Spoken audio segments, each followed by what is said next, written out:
Hello and welcome to this special webcast brought to you by the Conference Board in partnership with Pecan on the topic of employee listening in the new normal. I'm Robin Erickson, Principal Researcher here at the Conference Board, and it's a pleasure to welcome you all to this program. In terms of what we're going to be looking at today, we have a few questions around how the world of work has changed, and we're going to look at the state of employee listening, specifically around then what is intelligent listening and how to create a framework for intelligent listening. A little bit of housekeeping. If you'd like to earn some credits, you can type your full name and address and specify either HRCI, SHRM, or CPE in the little box that says request credit. The other thing is that you can download the files, and we'll also be taking questions at the end of the session today, so feel free to put your questions in the question box, and we'll come back to those. And so, with not too much further ado, I would like to introduce to you Matt Orozco. He's an organizational change consultant at Pecan. Pecan is a platform for measuring and improving employee engagement, and it's not just a data company, it's not just a survey company, it's a data company.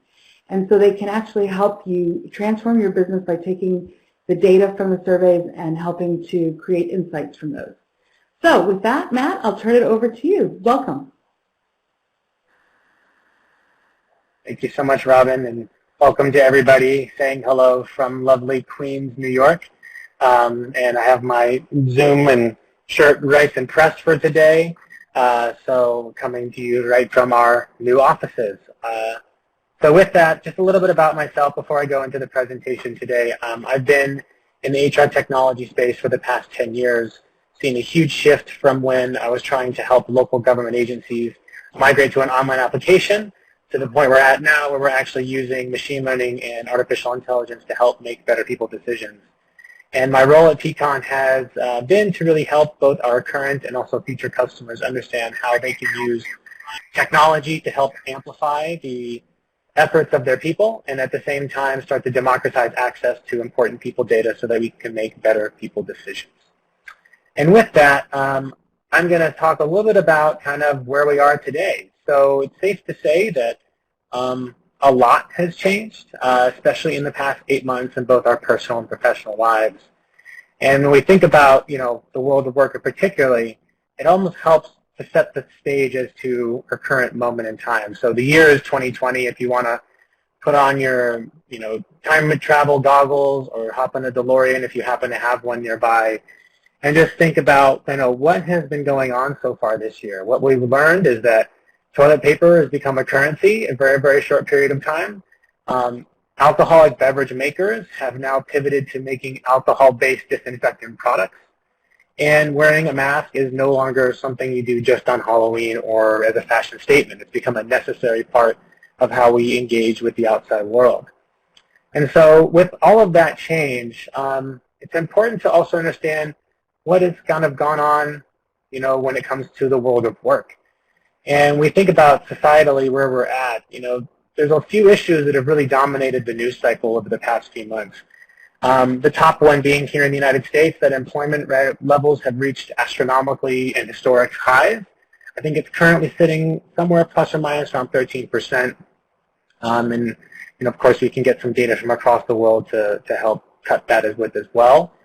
But aside from the unemployment rate with some kind of concerns around financial stability, depending on what part of the world you're in, going back to the office may or may not be an option for you.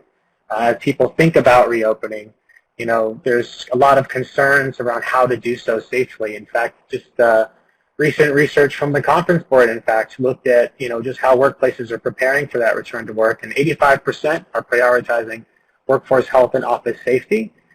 But they're also expecting 77% of them are thinking that more employees are going to be working from home primarily in the future, which kind of leads into this next point, is that home is the new office. I'm someone who's been remote for a lot of my career, but at the same time I live close to an office now, and so having to meld both the experience from being at home with your professional life is novel for some, and for others is quite new, or quite business as usual. But the great remote work experience has been successful in some ways. We've seen a lot of people who aren't planning on returning to the office, but we're also being keenly aware that there are some essential functions and positions where the risk of going to work has actually increased based on before the pandemic. And some more social issues that we're witnessing, especially in the United States, but I think this kind of cascading effect around the world, is we're seeing a collective response to the murders of George Floyd and Breonna Taylor, Ahmaud Arbery, and so many others. And we're seeing protests in real time that are trying to push us towards a more equitable society and a more equitable place of work. And lest we not forget, we are still in the midst of a pandemic, particularly here in the United States. We're still covering our first wave in anticipation of a second one to come likely in the fall. And as we kind of wrap up here, we are also realizing some interesting things about the world of zoology. Apparently, you don't need more than $10,000 to buy a tiger, and apparently anyone can start a zoo. So if we just pause for a moment and think, that's a lot to take in. We are all employees in our own way, but just thinking about it from the perspective of any employee, that's just a lot of information to have change over a very short period of time. And employees are talking about this. As Robin mentioned, Pecan has built a business off of providing a product that allows us to listen to employees in a more intelligent and continuous way.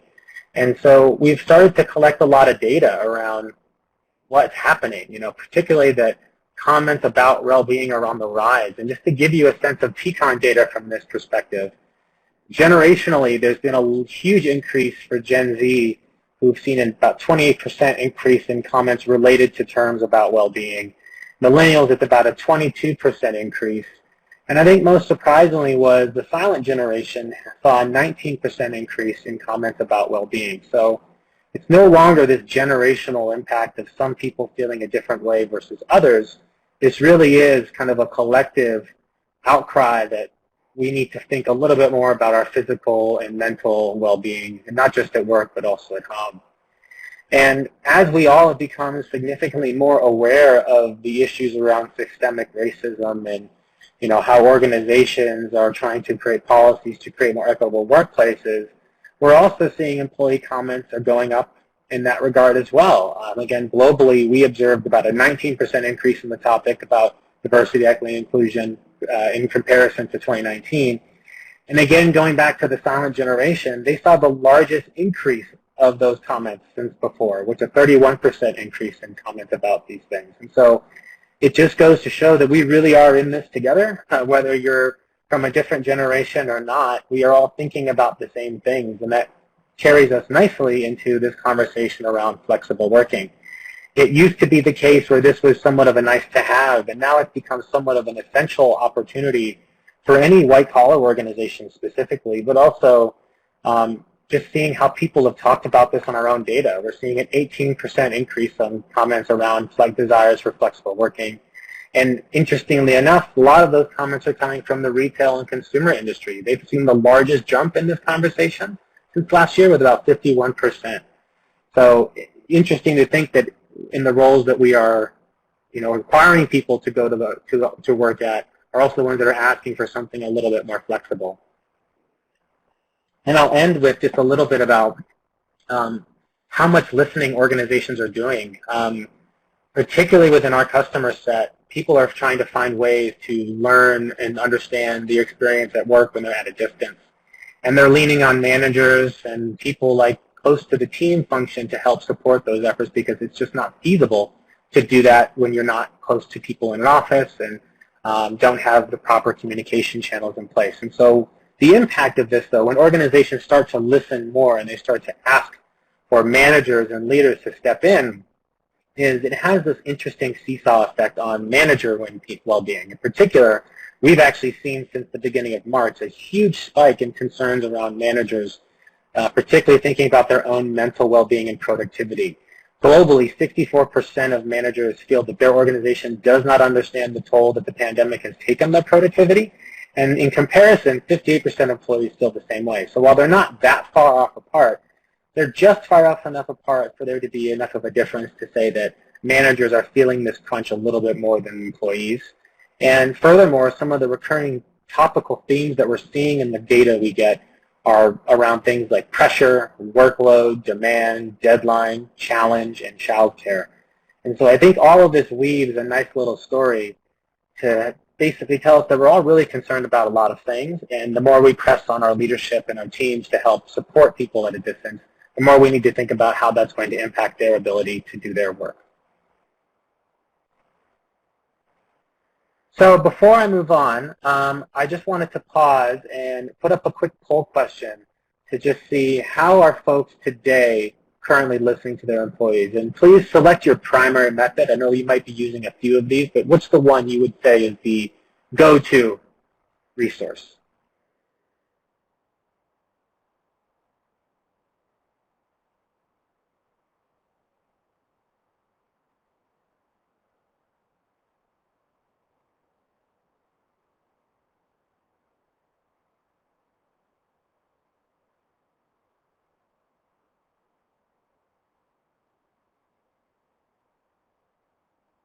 Give it about 5 more seconds for the poll.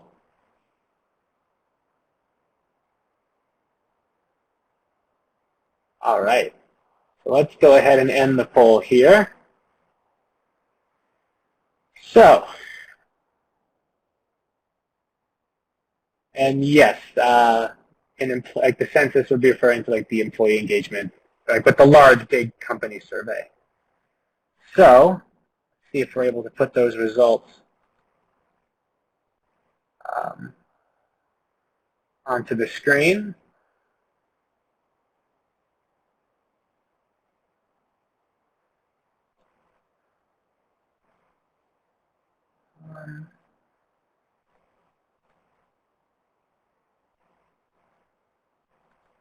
Okay, so it looks like you can see the results. So interestingly enough, I think the split is kind of looking at the dominant examples here are pulse surveys and informal conversations being the main methods of listening, and then looks like some few other folks are using things like town halls as well as their annual or biennial surveys to do this as well. So there is no right answer here, by the way. This is just kind of a nice way of seeing exactly how people are doing this now before I tell you a little about how this all fits into what we're talking about today. So now that we've done that, so here's what we've observed. Basically, very much of what you saw on the screen there is that this is pretty much the way most organizations are doing the listening today. And I kind of bucket these into quick little thematic elements, such as your biennial, annual surveys, or really your tried and trues. Been doing those for a long time.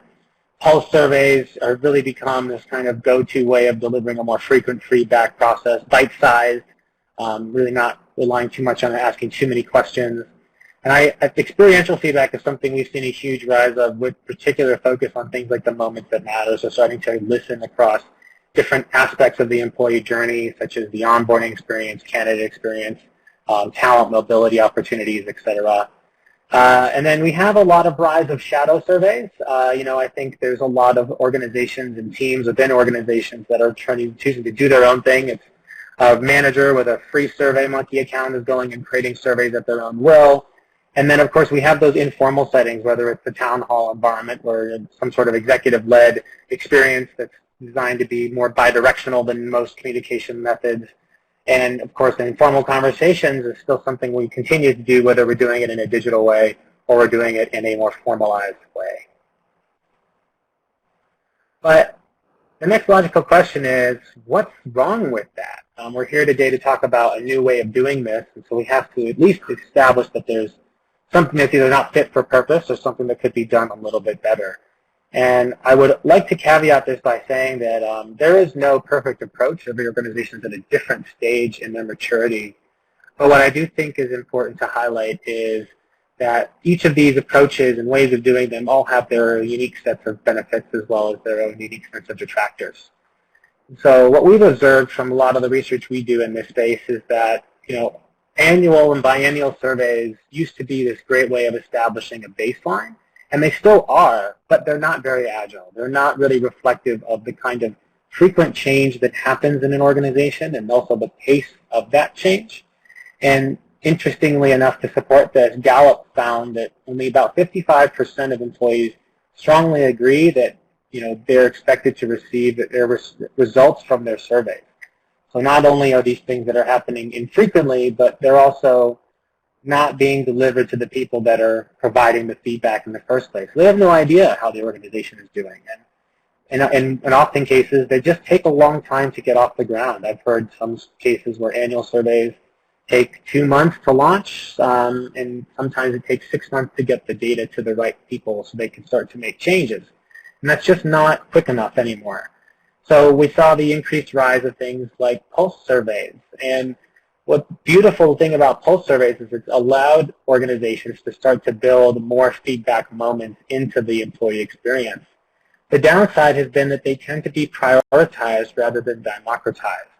And what I mean by that is when we typically think about pulse surveying, we usually use an annual survey to inform that strategy. So the thought process usually goes something like our survey said that we need to focus on growth, so now we're going to launch a pulse survey to learn more about what kind of growth we should be really thinking about and how can we act on that information more directly. And while this is good to clarify, it's also not giving you the full picture. What happens when someone didn't rate growth as something important to them? They rated something like fairness and pay.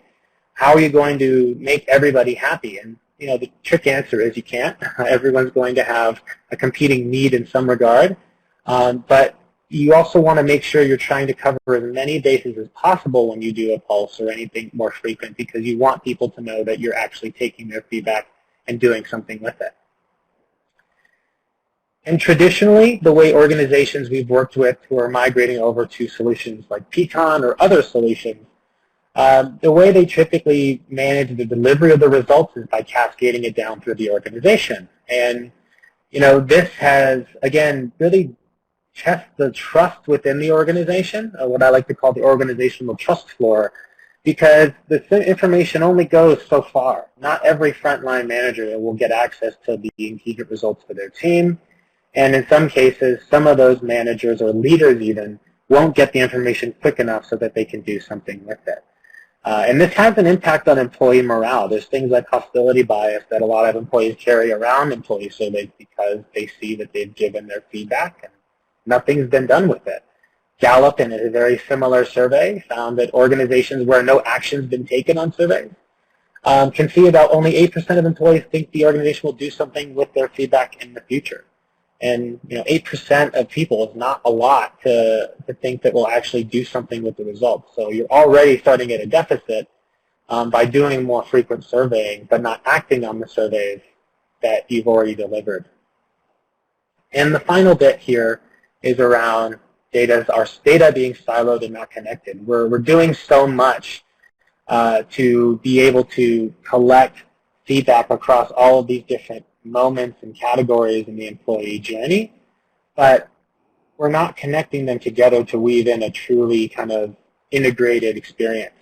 So we're not able to use data always in the way of saying we know that the onboarding experience, and when it's positive, can keep people around longer. I think it's, even from a retention statistics standpoint, if you have a positive onboarding experience, 33% of people rather will leave a company because of bad onboarding. So how do we know how onboarding, whether it's good or bad, wherever it sits now, how does that impact later tenure? How do we know that those first 3 months are going to dictate a more positive experience for someone in their 12th month when they're thinking about new opportunities, or even in their 18th month when they're starting to look for a new role? And this tends to create what I like to think of as the employee butterfly effect, which is, we're doing something, we're changing something, but we're not sure how it's going to have an impact in other ways, and so we're doing it somewhat blindly and misinformed. And I'm going to cover the last 3 points here, which is around just the timeliness of things and the personal aspect. And when we ask typically for feedback around different moments in the employee journey, we're always asking what we could do to get better. And a lot of organizations are trying to this approach currently. And Gartner found that about 16% of HR functions are experimenting with some sort of moments that matter approach. But when you do a moments that matter approach and you ask for feedback to get better, you also have to realize that it has to be respective of the moment that person's in their personal experience. So if I ask about someone's first week, let's say, when they're hitting their 90th day, so much has changed since that first day, and some of the rose-colored glasses may have worn off just a tad because things have changed and we got to get more adjusted to our role and our place within the organization. And when we want to capture better point-in-time feedback, it makes sense for us to be able to capture better sentiment by asking at the right moment so we can get or understand what someone's actually feeling at that moment in time. And the last point I really wanted to touch on is about the qualitative side of feedback. We have seen a massive increase in the number of just comments that people leave in their surveys. And it's no surprise, that given what's happened this year, I think back in March in the U.S. alone, there was a 1,200% increase in the number of comments people left on their surveys in Peacon's platform. And that's just related to the pandemic. That's not related to all the other things that people are thinking about, whether in their personal life or at work. And we have a hard time, even with traditional natural language processing algorithms, to make sense of that data in a meaningful way, but also make sense of it in a global way, taking into consideration that we are now, in many ways, a global society, and we have people that speak different languages and prefer to speak in that way. But how do we start to make sense of that collectively in an organization that has 50 different locations where people speak maybe 10 to 20 different languages?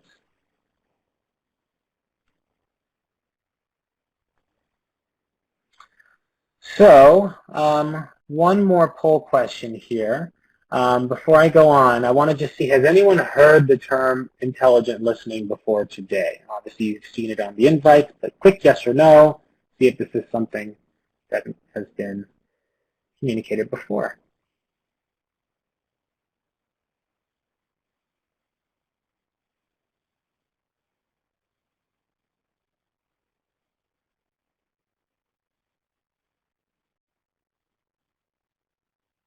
I think we'll give this about 5 more seconds before we close the poll.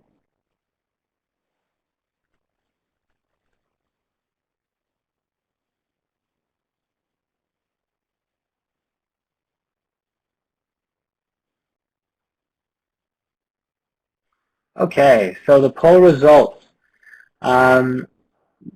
kind of laid out as I expected, with 77.5% of you never having heard of this term before, which is okay.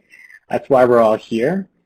So if we go into kind of the next slide and return back from the poll results, and again, there's no bad thing about not having heard of this before, because we're here to define it for you and give you a definition of what we found to be intelligent listening. And so a little bit of table setting, if you will. This is the methodology that we use to discuss with all of our 1,000+ clients how they should think about their employee listening strategy.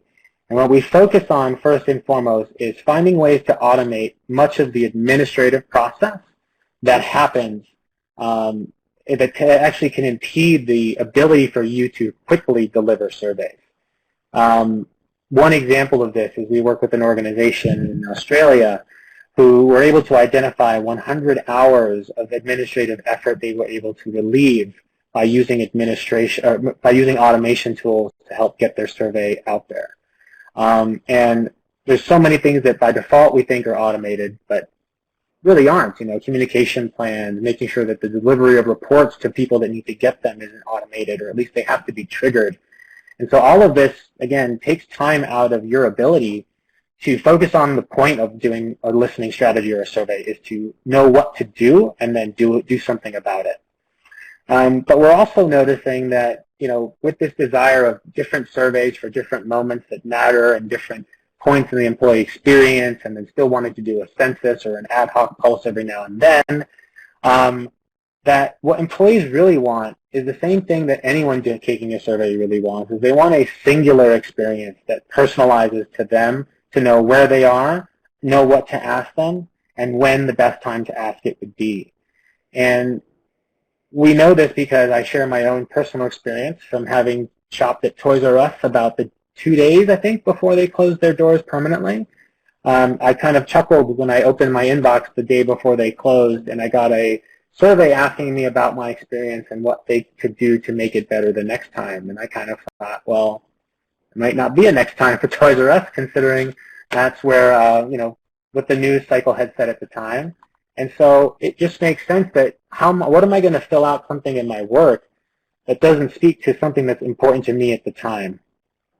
And part and parcel with that point is surveys need to reflect, listening should reflect the moments in the employee experience that you want to know or get more feedback around. But again, we're still treating these as events. We're still treating surveying as, well, we do an onboarding survey, and that's that. That's good enough for that. But what we're not doing is integrating this into all of those different moments where we really need to get a better understanding. Like, what happens when there's change on a team, for example? Or how do we collect feedback around new change in policy at the moment when the policy is introduced without having to, again, administer bigger surveys and more surveys for that? And then insights and data should be connected and built to scale. And I think the best way to summarize these 2 points is to think about it as, going back to the example of data silos. We want our insights to tell us a story. We don't want just to tell them what happened then. That's the difference, I think, between reporting and analytics, right, is that reporting tells us what's already happened, what exists, and then analytics help us understand what we could do next. And so we want to do a better job, and with intelligent listening, what we propose is this ability to visualize the entire employee journey from start to finish and see the changes and see how different events make an impact on it. So that as you continue to add to this process, you can scale it for different experiences at work, whether it's someone who's a full-time exempt position or a leadership position versus someone who's a hourly position. You want to be able to create these experiences, these listening opportunities that are specific to that person, but also don't force the same level of administration every time to get good quality feedback. So the next logical question of all this, as I've told you, all these things that maybe don't work as well, and here's some ideas on what could work better. So how do we know that this works better? What does this actually do to help organizations and companies improve their culture, improve things like retention and the overall employee experience? So the first is thinking about minimization of survey fatigue. We hear this term a lot because we are constantly espousing this idea that you should listen more frequently.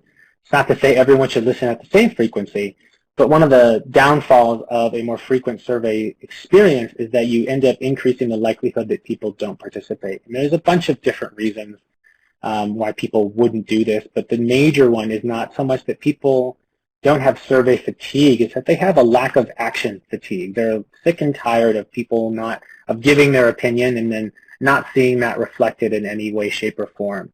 And that's hard to do, but we believe in this process what we found is that it makes it easier to create some more champions of this process and also reduce the likelihood that people don't want to participate by showing them some value right off the bat and bringing them into the process as well.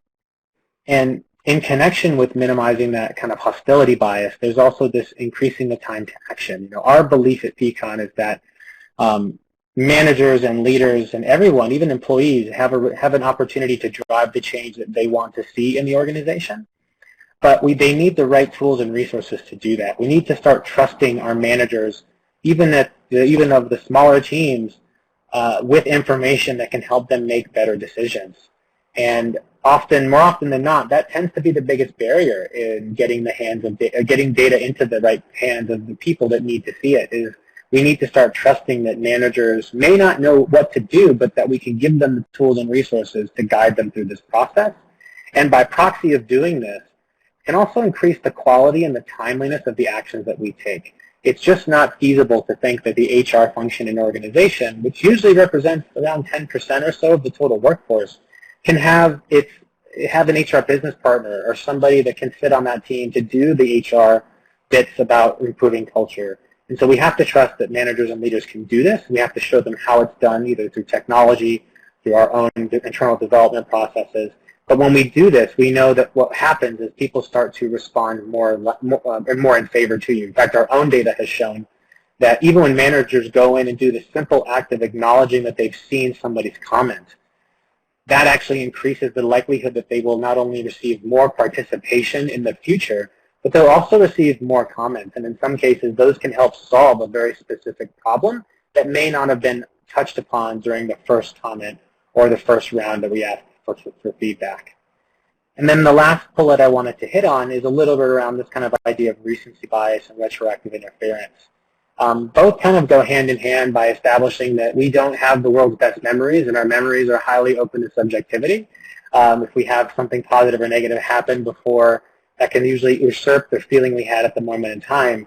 And so when we think about intelligent listening as being this very continuous and integrated approach to being in lockstep with your employee journey, we also believe we can actually reduce the likelihood that these things will happen where people don't give you good, accurate feedback because they're being asked right at the right moment rather than having to think back past all of the other defense mechanisms and ways our brain creates narratives out of things that did happen or happened a different way than maybe we remember it.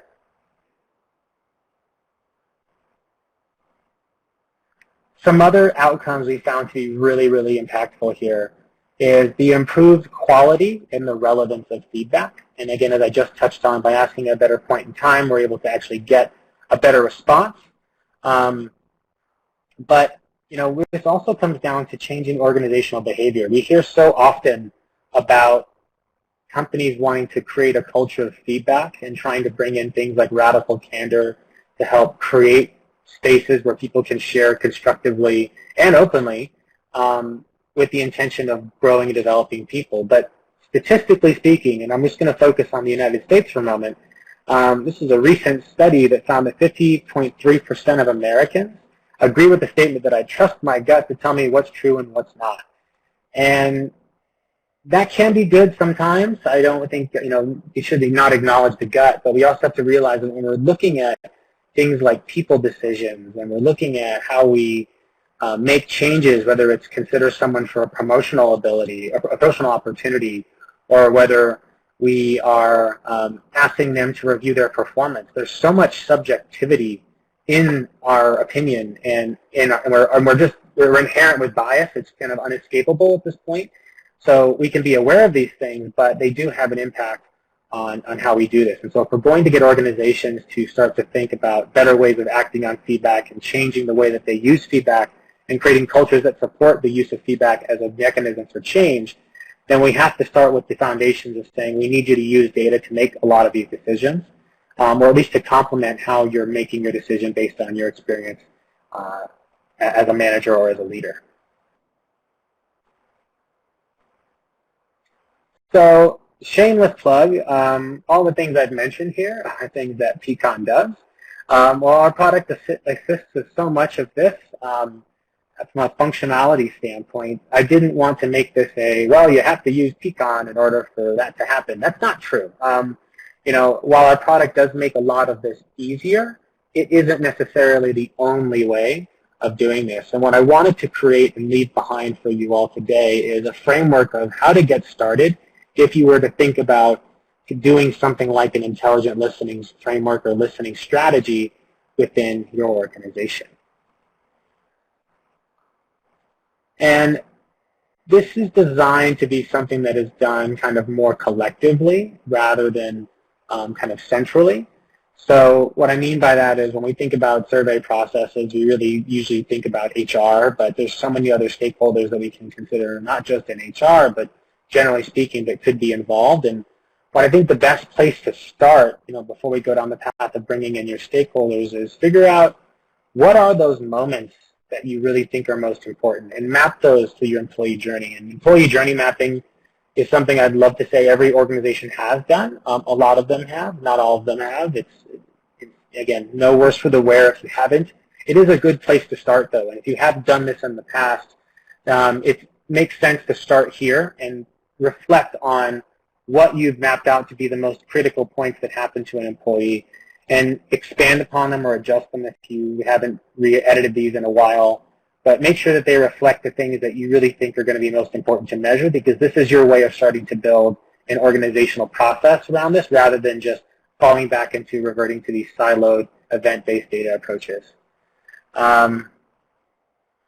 And based on that, we have another example of we want to bring your stakeholders into this process. And I actually think this is a great opportunity for HR to work together. We have so many different stakeholders within just the function of talent and HR as it exists now: talent acquisition, performance management or development, diversity, equity, inclusion, leadership development. All of those people have different opinions and perceptions of what they'd like to see improve about their process. And instead of just defaulting towards having to just do a survey to get that information, why don't we speak together and figure out what are that they need to know and when is the best time for us to know it? That way we can start to bring that into that employee journey and then align the outcomes for them by saying we've been able to help figure out what you want and how to get you what you need, as long as you help us with kind of delivering against this process. And then you want to design the questions, right? This is something that if you have internally teams of industrial organizational psychologists who can help with that, by all means, please use them. We also, whether it's us or consultants, whoever you choose to work with, designing questions is going to be important. Make sure that you remove things like potential bias, loaded questions, etc. And then set the expectations. I think the most important thing you can do aside from communication when it comes to any change management process is set the expectation about what can come from this, but how long that might take. It may not happen right away, such as the case with data. It just usually doesn't all of a sudden just show up and tell you a story. It has to take time to marinate and has to start to create some connection points so we can start to analyze it. So set that up front with people by saying, we are not going to fundamentally change everything right away, but instead we are in the process of trying to gather and learn, and then from there we can start to make some decisions and how we act and how we improve. And then communicating this is extremely, extremely important, but not just the first time you do it, but communicating every step of the way. And this isn't beholden to just your stakeholders. You definitely want to keep them involved so that they are aware that the time they spent with you is well worth it and that there's something in it for them over time. But you also want to communicate with your employees that you're doing this. Explain to them why you're doing this. Explain why employees are, explain what the purpose of this is so that you can start to create some camaraderie around this. And when we look at even relationships of trust, we usually look at it from angles of how organizations and leaders trust their people. But interestingly enough, if you look at the flip side, how employees trust managers, what's most important for that trust relationship is the willingness to share openly and honestly information. So the more you bring this out to employees and bring them in the process, and your managers, your leaders, your stakeholders, the better everyone's going to receive it and understand and get behind it. And then finally, the recognition that this is not something you are aspiring to do tomorrow. By setting such short and urgent timelines, we end up setting ourselves up to essentially under-deliver when we should be focusing on over-promising. And so letting people know that this will take time, reiterating the expectation, but also showing them that this is not something we're going to just fix one day. The expectations of employees changed dramatically, even over the past year. Our analysis found that the four most important topics for employees on the top of their mind were things like diversity, equity, inclusion, well-being, flexible working, and also the environment. So let people know that this is an iterative process and not something you're simply going to just fix and then be done with. And then when it comes to the expectations, I think it's really key to just understand a few things about not just these are not regardless of, or this is not just specific to how we operate, but also generally, that it takes time to develop trends. And even during a crisis, that might not be the best time to identify a trend because people's opinions are slightly different than they would have been otherwise. And so taking into context that, your first run at doing this is probably not going to give you everything you need. It's going to give you a lot, but it's not going to give you all of the stories you need to start to weave this very nice tale of how all these moments can impact each other and how you can make adjustments to improve one and how it can positively impact another later on. So building that trend takes time. Give it some time. Usually get this process run anywhere from 6 to 12 months before you start to see what I would say to be some true narratives emerge. Not all the answers are going to be obvious either. I think that's safe to say about any listening strategy is that sometimes the answers or the hypotheses we have going into these conversations or these deployments we end up invalidating by just looking at the data. So sometimes answers will tell you things that you weren't expecting to know or you weren't trying to answer. And there's going to be a lot of questions coming right off of that. There's going to be a lot of people asking, well, we know that based on this feedback that we have a huge opportunity to focus on internal mobility and internal recruitment because people are leaving because of lack of opportunities and managers aren't supporting them. But how do we get better at that? That's something that you're going to have to unpack a little bit deeper, and you let people, again, give them the opportunity to share more frequently and more openly. You'll start to see that those answers will come over time rather than hoping that they come with one attempt. And bringing in, I can't stress enough, we do this all, with our customers and our clients in particular, is the managers and leaders are so important to this process that, and they are not just your champions when you're not in the room, but they're also the people that stand to gain some of the most from the output of intelligent listening, which is their ability to become more comfortable with looking at people data as they drive their decision-making processes, but also start to really thoughtfully address some of the challenges they face from a workforce management perspective, whether they're suffering from retention because people feel like they're not feeling heard. When we activate those managers to take a more proactive step, to listen more closely and use this information as a lifeline for them to know how they can improve and get better, not only makes them better managers, it also improves the quality of the team experience because people are getting their feedback turned into actual tangible change. And then get your stakeholders working for you and with you. Deliver to them regular reporting around this is what we're seeing in talent acquisition, the things that matter to you, candidate experience, onboarding, provisioning. Those are things that you can measure for them and then give them a quality level of output for. And in doing so, make this process not just one that's coming from one location, but rather something where everyone has a hand in making it better. So I've talked a lot, and I'm just going to pause to pass it back to Robin for just a moment. Sure. Well, thank you, Matt. And I really appreciate when you started out, you started talking about that we're in 2020 and what a year it's been. I saw a cartoon last night that said, we usually call this thunder, but I think it must be Godzilla because basically every time we turn around, there's something more awful going on. But thank you for sharing it. Thank you for grounding us. But then I was just bringing it back to your first comment here that it takes some time to build a trend and be very clear that you may not build a trend in a crisis. You might need to wait a little bit longer for that.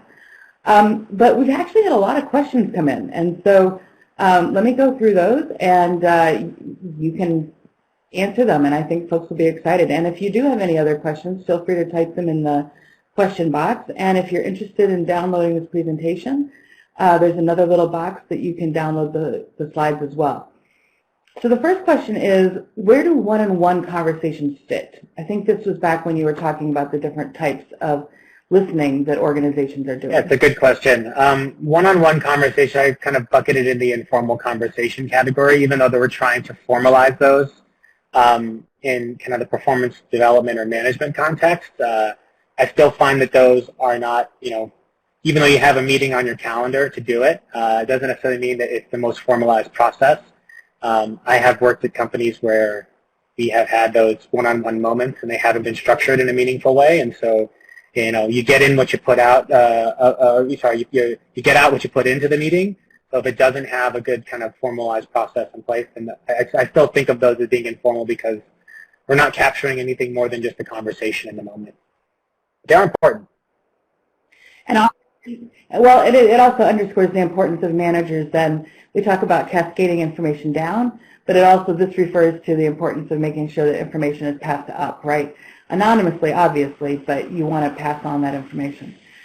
Okay, so there's one other that says, when you refer to pulse surveys, are you referring to a more frequent small sample or to a more frequent census that just has limited questions? Yeah, so every organization organizations might interpret that differently. My traditional view on the pulse has been that it is kind of the follow-up from the annual. So in some cases you do the annual to establish your priorities, and then you use the pulse to follow up on those priorities to get a little deeper. I do see those as a little different than like an ad hoc, if we're doing like a post-town hall survey or something like that. Those usually aren't integrated with the same kind of purpose. So I consider pulse surveys to be part of a kind of more formulaic way of digging deeper into a larger survey set. But that said, Peakon has built our business off of delivering kind of a statistically relevant number of questions across our drivers so that not every employee has to answer a 45, 50-something question survey every time. So that approach is gaining momentum outside of just our organization. We're seeing that in others where they're using kind of driver sampling to do a way of gathering that larger analysis. But by and large, I typically see that those don't always, the traditional way of pulsing a baseline to inform the next 1, 2, 3 surveys over the year just ends up focusing on not everything, just some things. Okay. The next question is, what about accountability indices where employees indicate that they have witnessed action planning from leaders or the company? So when you refer to accountability indices, I'm not 100% sure what to define that as, but if the question is more like how do we establish accountability with employee, or how do we establish accountability for all the people involved, I think that starts with communication, which is we want to make sure that everyone understands what their role in this is. It's not just, like if you think about employee surveys, usually have people give us your feedback, right? Simple wording can actually just help us get better feedback, which is to say, help us, this is your chance to tell us how we can be better. It's more illustrative, it's more thoughtful, it's more engaging. So simply, accountability can come down to, one, making sure you know what your role is in part of this process. And the other part is establishing the outcome ahead of time. So saying if you're a manager who's got a relatively new team you're trying to stand up, and your intention is to grow and scale it, but you also are hiring highly sought after positions, like let's say you're a biotech, you're trying to hire some scientists right now, you're going to have to really do something different in order to not only bring people in, but keep them there. And so accountability comes back to going to say, we're doing this because we need to help solve this problem. By you subscribing to it and knowing where you stand in it and how you can serve to improve it, you not only have something in it for you, but you understand exactly what's expected of you. Okay, great. Here's another one. This one says, when we map the employee journey, do you map it personally with onboarding 6 months out, prior to retirement, etc., or do you map it organizationally, before and after layoff, or do you do it for different employee contexts? For example, employees who work within a department versus those who work within departments or something like that. So I guess there's 3 different questions or 3 different responses in there. How do you map the employee journey? Yes, I love this. I think there should be more than one, but you can start with one, right? So if you're going to start with one, I'd say look at this organizationally. And in the context of layoffs, I would think if you have an existing framework you've mapped, but you're planning on doing some sort of workforce reduction, whether it's furloughing or layoffs, you might want to revisit that after that a change has made, just to see is that still the case. If you remove an entire layer of management, that might be something you take away from the employee journey that you've mapped out. But when you start the organization level at a very kind of broad sense, like what are the points that we know are important to someone getting, using aggregate statistics? Like we know onboarding matters, so let's focus on that particular point. We know mobility matters, especially for Gen Z millennials. So at the 2-year mark, we need to start thinking, are we having enough growth conversations to get people comfortable with they feel they have a place to grow here, or how they want to grow?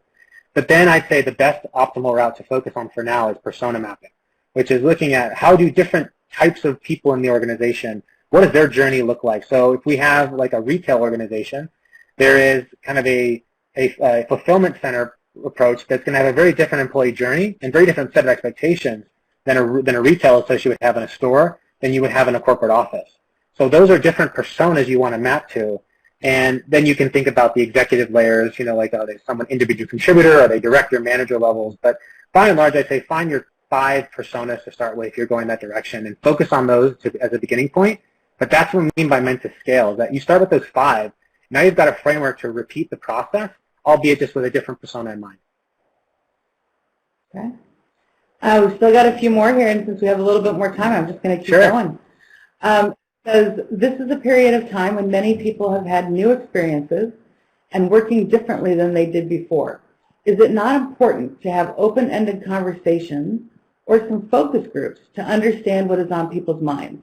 How will you know what to ask on a survey that reflects the new challenges today? And I think this is a question that I've been getting. I'm part of our Employee Engagement and Experience Council here at the Conference Board, and we've had a lot of people asking us, members asking us about, what should we be pulsing right now around COVID and that sort of thing. This is an extremely important question because I think you should not remove focus groups and spaces for conversation because they are very important, especially for some of the things that are happening now, like creating spaces for conversations around equitable work, for example, is a great opportunity to use something like a focus group to understand more of the actions that can come from conversation. The challenge, though, is when you think about kind of listening, it's, there's always this need to want to give people a safe space to provide honest and open feedback, and not everyone's going to have that same level of psychological safety, and a lot of that depends on your experience in your role at your company.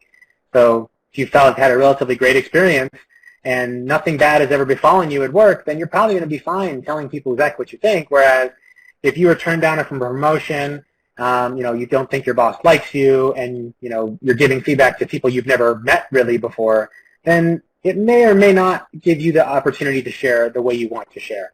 So this is not to say you shouldn't have a blend of all of those things, but I do think you can encourage people to give you open feedback in their surveys.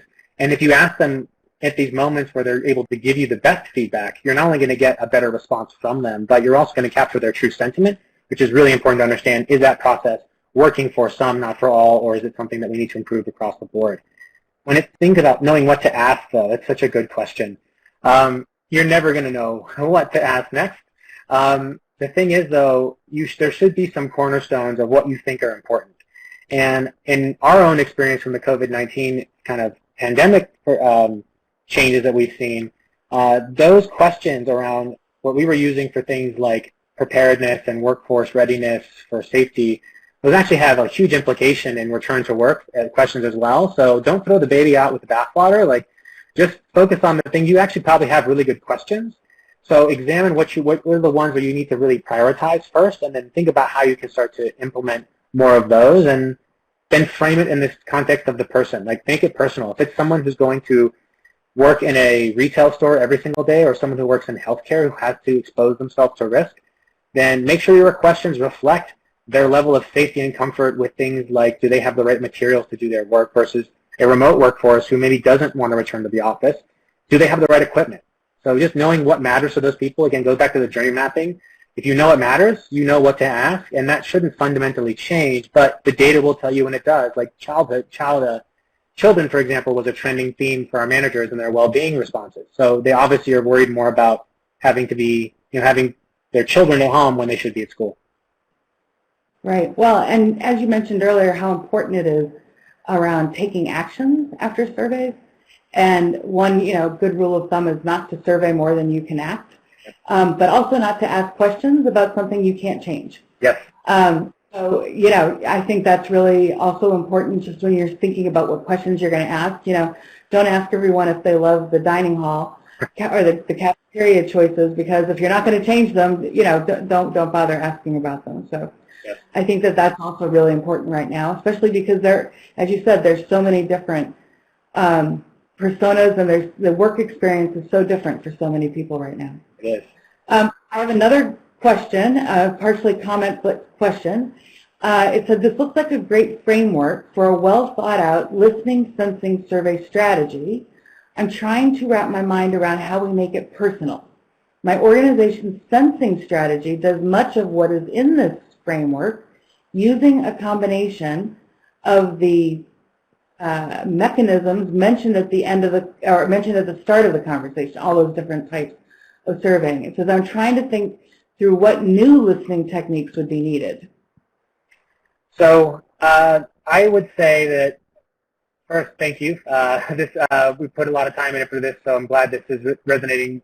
And then the other is that as far as making it personal.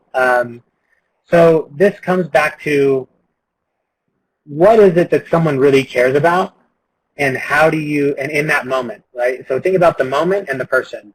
And this doesn't have to be like what every individual person cares about, because there's just too much subjectivity, but really more on the lines of, we know that if someone is going to report into a, if they're going to work on our IT department, let's say they're going to work on our network security team, there are certain things they're going to need in order to do their job. And so if we know that we can prepare them with the things that they are going to need, then we know they're going to be better set up to succeed later on. So if we personalize it from the angle of, we really should focus on making sure that they have the right access to the right tools for that particular journey, then that's an opportunity to personalize the experience. We would like to someday get to the point of such hyper-personalization that it knows exactly what to ask you before you're even thinking about it, but we're not there yet. And so instead we have to rely on this kind of formulation of what we already think is generally important, and then use that to inform how we make change to it. And there's some flexibility between some of these, but by and large, we all kind of intrinsically want the same things. We want purpose, autonomy, mastery. So if we use those as our lenses to how we create questions and how we create experiential moments for feedback, it's a good way of thinking, is this something that would help or hinder the experience significantly? All right, I've got two more questions for you. One is, how do we listen more effectively with all of us remote? Apparently the person who's been listening, their company is not returning to the office until 2021. But when 80% of communication is nonverbal, how do we listen more effectively? That's why we lean on managers and your leaders. If you let them take a proactive role in this process, then you're able to split up the work. And that basically boils down to, the HR function can't possibly listen for everybody. And so you need people that are going to listen within the context of the team. And your managers can be your champions in this regard. And I know there's varying opinions of managers at some companies, but by and large, you hired them for a reason. They're there to do a job. And so trusting them on its ability to take a more proactive role in the listening experience. So instead of saying we need to listen on everything and then talk about it in HR and then get it to everybody else's hands, just listen and then let the information go to where it's meant to be, which is with the hands of the leader of the team, the unit, the department, et cetera. So I'd say we are seeing an increase. Like, our customers have gone from, who were doing biannual surveys are now doing quarterly surveys. The ones who were doing quarterly surveys are now doing monthly. And the way they're splitting this up is they're actually integrating kind of, again, not to lean too much on our product, but we automate the delivery of these items in such an intuitive way so that not everyone's answering the same thing. And that's a good way of keeping this experience fresh, is saying, we don't need to ask you all 20 questions on our COVID-19 survey, but as long as all 20 of those questions have a statistically relevant number of feedback for the team or the department, then you have a pretty representative sample, and so you don't have to overburden all. You can just split up the work for some. Okay, terrific. And here's the last question. This is a big one, though, so we might have to try to be brief. Any advice for handling continuous listening strategy, active and passive, with emerging data privacy laws? Ooh, this is a big topic. We can go down to things like ONA and talk about how those have an impact. And I would just say, like, communication. Like, always tell people what you're doing and what you're doing with it. And by and large, no one's going to, employees are not going to care too much as long as you're being genuine, I think. But you're going to have people who are going to have issue. It's the nature of the beast. But instilling the purpose and showing them the benefit of that. If you told us these things, you let us read your emails and your calendar. Here's what's coming from it. We're actually improving the quality of your meeting experience. So just showing them that it's all for something rather than just for someone. Okay, terrific. Well, thank you so much, Matt. Really appreciate you walking us through all of this here today.